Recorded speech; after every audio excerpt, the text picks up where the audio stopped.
Hello guys, আসসালামু আলাইকুম।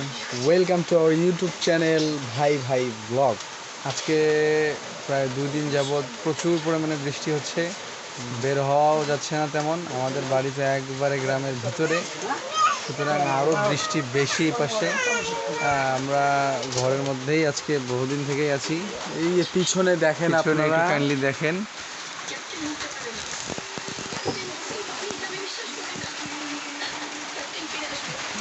আপনারা নিশ্চয়ই দেখতে পারলেন আমাদের পুকুরটা একবারে পানি দিয়ে ডইডুবুর হয়ে গেছে। তারপর পাশে একটা বিল আছে, ওটাও ভরে গেছে। মানে আমাদের জমি একবারে বাড়ির ভিটায় পানি ছুঁই ছুঁই করছে। সুতরাং যে কোনো সময় পানি উঠে যেতে পারে, তবে টেনশন নাই, বৃষ্টি কমে গেলে পানি কমে যাবে। কারণ আমাদের আশপাশে নদী নেই তো, সুতরাং নদী ভাঙার কোনো কারণ নেই, চিন্তা নেই। আমরা বৃষ্টির কারণে বের হতে পারছি না বিধায় আমরা মুড়ি নিয়ে এসেছি। মুড়ি, আজকে মুড়ি পার্টি হবে। হ্যাঁ, যার কারণে আমরা মুড়ি নিয়ে এসেছি। আমাদের বাড়ির মেহমান অনেক আছে, সবাই মিলে আমরা আজকে মুড়ি পার্টি দিব। তা আপনারা দেখেন, সময় হলে মুড়ির ভিডিও দিব। তো ধন্যবাদ, দেখা হবে অন্য কোনো ভিডিওতে।